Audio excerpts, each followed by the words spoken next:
नमस्कार, आप देख रहे हैं न्यूज स्टूडियो उत्तराखंड और मैं हूं आपके साथ रिया कुमारी। खबरों की शुरुआत करते हैं, लेकिन एक नजर हेडलाइन पर। प्रचार के आखिरी दिन बागेश्वर में राजनाथ सिंह, कहा कांग्रेस में राज्य के विशेष दर्जे को किया खत्म। हिजाब को लेकर सीएम धामी का बयान, शपथ ग्रहण करते ही तैयार करेंगे यूनिफॉर्म सिविल कोड। प्रधानमंत्री नरेंद्र मोदी की रुद्रपुर में रैली, आज भाजपा को ऑक्सीजन की आस। प्रदेश में आज थम जाएगा प्रचार का शोर, दिग्गज लगाएंगे जोर। खबर विस्तार से। विकासनगर विधानसभा में चुनाव प्रचार जोरों पर है, जहां कांग्रेसी और बीजेपी के प्रत्याशी चुनावी सभाओं को करने में लगे हुए हैं। वहीं विकासनगर से निर्दलीय प्रत्याशी संदीप दुबे भी गांव-गांव जाकर तूफानी दौर कर रहे हैं। बताते चले कि आज संदीप दुबे के द्वारा जमुनीपुर, भोजावाला आदि कई गाँव में जाकर संदीप दुबे के द्वारा मीटिंग की गई और विकासनगर बाजार में जनसंपर्क किया गया। 2022 चुनाव इस समय अंतिम चरण में पहुंच चुका है। प्रचार के लिए अब एक दिन और बाकी रह गया है, जिसको लेकर सभी पार्टियां के स्टार प्रचारक उनके प्रत्याशियों के लिए प्रचार कर रहे हैं।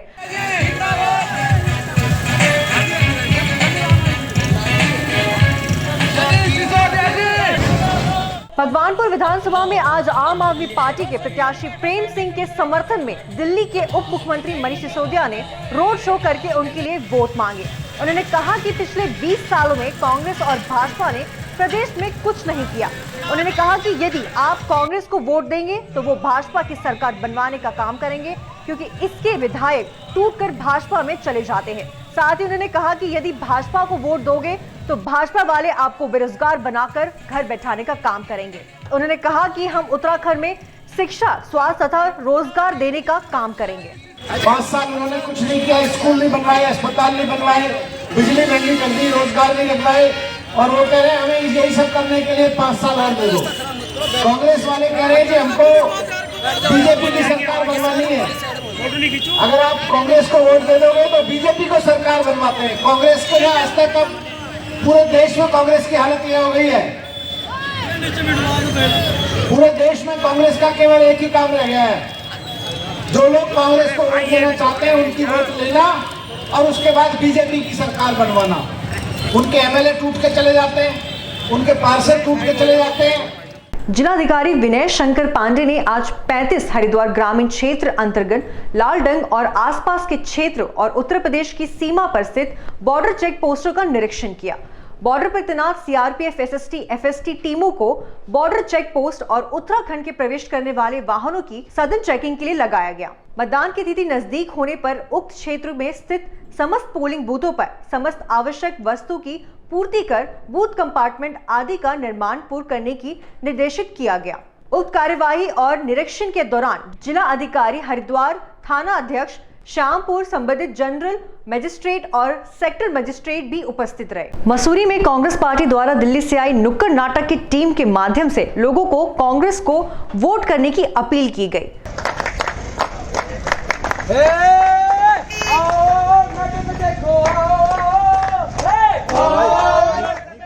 कलाकारों के नुक्कड़ नाटक के माध्यम से भाजपा सरकार की पोल को खोला गया। वहीं कांग्रेस के 4 धाम 4 काम मैनिफेस्टो को जनता को बताया गया। उन्होंने कहा कि कांग्रेस सरकार बनने के बाद गैस सिलेंडर के दाम 500 से ऊपर नहीं होने दिए जाएंगे।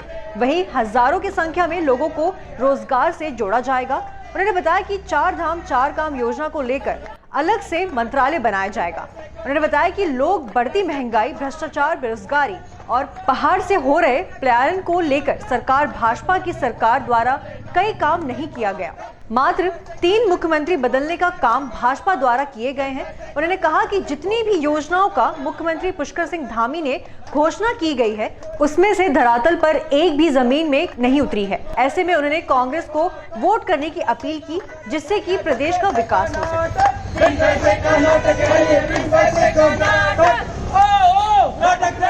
उत्तराखंड में 14 फरवरी को होने वाले विधानसभा चुनाव के लिए प्रचार अपने अंतिम दौर में है। आज जसपुर में कांग्रेस प्रत्याशी आदेश सिंह चौहान के समर्थन में गुजरात कांग्रेस के कार्यकारी प्रदेश अध्यक्ष हार्दिक पटेल तथा हरियाणा से कांग्रेस के राज्यसभा सांसद दीपेंद्र हुड्डा ने एक जनसभा को संबोधित किया। जनसभा के माध्यम से उन्होंने क्षेत्र भर के किसानों से आगामी 14 फरवरी को होने वाले विधानसभा चुनाव के लिए कांग्रेस के पक्ष में वोटिंग करने की अपील की। वहीं सांसद दीपेंद्र हुड्डा ने बड़ा बयान देते हुए साफ तौर पर इशारा किया कि उत्तराखंड में होने वाले विधानसभा चुनाव में भाजपा की केवल 8 सीट ही आ रही है। उन्होंने मंच में अपने संबोधन में कहा कि यहां कांग्रेस की जीत निश्चित है। लोगों में उत्साह है, कांग्रेस पर एक भरोसा है और 4 धाम 4 काम का जो हमारा हेतु है कि यहाँ के किसानों के लिए, यहाँ के नौजवानों के लिए, यहाँ के महिलाओं के लिए जो सपना हमने लोगों को दिया है कि एक स्वाभिमानी उत्तराखंड बनाया जाएगा, उस तहत लोगों का प्यार बहुत है और मुझे भरोसा है कि आने वाले दिनों में यहाँ पर अच्छा काम होगा। 14 फरवरी को मतदान के लिए कांग्रेस के प्रत्याशी प्रेमानंद महाजन के पक्ष में पड़े, जिसके लिए गदरपुर पहुंचे हरियाणा के राज्यसभा सांसद दीपेंद्र हुड्डा और गुजरात के नेता हार्दिक पटेल पहुंचे, जहां कार्यकर्ताओं ने उनका जोरदार स्वागत किया। इस दौरान उन्होंने मतदाताओं से कांग्रेस के प्रत्याशी प्रेमानंद महाजन के पक्ष में मतदान करने की अपील की। तो वहीं उन्होंने कहा कि आज उत्तराखंड में सबसे ज्यादा बेरोजगार है, जिससे युवा पूरी तरह से परेशान है। इसीलिए इस दौरान गदरपुर विधानसभा से कांग्रेस के प्रत्याशी प्रेमानंद महाजन जीत रहे हैं। बागेश्वर विधानसभा से आप पार्टी के प्रत्याशी और प्रदेश उपाध्यक्ष बसंत कुमार मंडल सेरा पहुंचे।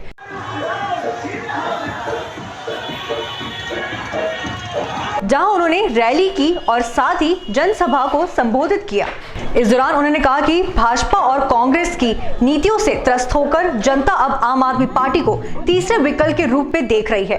जनता से मिल रहे प्रेम और जन समर्थन के गदगद बसंत ने कहा कि आम व्यक्ति को रोटी रोजी और मकान सहित स्वास्थ्य, शिक्षा और रोजगार उपलब्ध कराना उनकी पार्टी का मुख्य उद्देश्य है। देखिए, ये जो है ये इस बार परिवर्तन जनता चाह रही है और भारतीय जनता पार्टी और कांग्रेस के कृत्यों से त्रस्त आकर 10 साल भाजपा को राज करने को दिया, 10 साल कांग्रेस को राज करने को दिया और क्योंकि उनके पास कोई विकल्प नहीं था, अब आम आदमी पार्टी उत्तराखंड में एक मानवता, इंसानियत और भाईचारे वाली पार्टी जो मानव के दर्द को समझती है, जो बिजली, पानी, शिक्षा, स्वास्थ्य, रोजगार पर, रोटी, कपड़ा और मकान की व्यवस्थाओं पर काम करती है, वो राजनीतिक दल उत्तराखंड में आ गया है। वो परिवर्तन समझ चुकी है, वो अपनी अच्छा और बुरा जानती है, इसलिए आम आदमी पार्टी को हर जगह इसी प्रकार का समर्थन मिल रहा है और बागेश्वर में कुछ ज्यादा मिल रहा है। विधानसभा चुनाव के लिए पौड़ी और कोटद्वार में पोलिंग पार्टियां विधानसभा क्षेत्र में भेजी जा रही है। आज पौड़ी जिले की 6 विधानसभा क्षेत्रों के दुर्स मतदानों केंद्र के लिए 275 पोलिंग पार्टियां रवाना हुई है।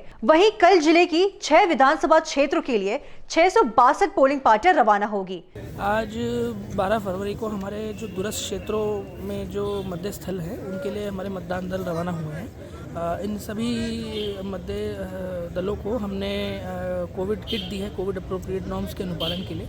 साथ ही साथ हमने उनको एक आवश्यक सुविधाओं के लिए हमने एक राशन किट दी है, सो दैट क्योंकि इतनी दूर जा रहे हैं तो वहाँ व्यवस्था करने के लिए। चुनाव नजदीक आते ही तमाम राजनेताओं ने अपने प्रचार प्रसार में तेजी कर दी है। वहीं अगर लैंडस्टोन सीट की बात करें तो शुरुआत में तो भाजपा कांग्रेस में कांटे कस टक्कर दिखाई दे रही थी, क्योंकि यहाँ से कांग्रेस प्रत्याशी अनुकृति गुसाई को आम जन का खासा समर्थन देखने को मिल रहा है। आज रतुआढ़ाव में अनुकृति के स्वागत में सैकड़ों की संख्या में भीड़ दिखाई दी, तो वहीं पूर्व विधायक दिलीप रावत में बयान पर उन्होंने कहा कि इससे ज्यादा हास्यास्पद बात कुछ नहीं हो सकती। दरअसल कुछ समय पहले पूर्व भाजपा विधायक दिलीप रावत ने कहा कि धूप नहीं होती इसलिए सड़क बनाना मुश्किल हो जाता है। ये अब ये हास्यप्रद है कि नहीं है? जिस वीडियो में वो ऐसा कह रहे हैं, आप मुझे बताएं जिन जगहों पे धूप नहीं आती वहाँ सड़कें नहीं होती। मुझे लगता है उनकी सोच को थोड़ा सा, मुझे लगता है कि अब तो विधायक जी को 10 साल हो गए हैं, 10 साल विधायक बन गए, कम से कम अब आपके जो बयान है वो तो तोल मोल के दीजिए ना, कम से कम थोड़ी प्रैक्टिकल, थोड़ी फैक्चुअल बातें किया करिए। मैं जो कहना चाहती हूँ, मतलब दुनिया में कहीं भी अगर आप इस बात को कहोगे कि धूप नहीं आती तो सड़क नहीं है, ऐसा होता है क्या?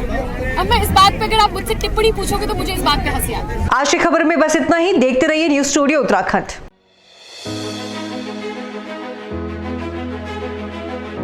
उत्तराखंड के मुद्दे रोजगार से कामगार तक, पर्यटन से पर्वतों तक, सत्ता के गलियारों से हर गांव की गलियों तक, कर्णधारों की कलम से आम आदमी के हितों तक। और भी होगा बहुत कुछ देवभूमि से जुड़ा, देवभूमि के बारे में, देवभूमि के वासियों के साथ, सिर्फ न्यूज़ स्टूडियो उत्तराखंड पर। खबर उत्तराखंड की।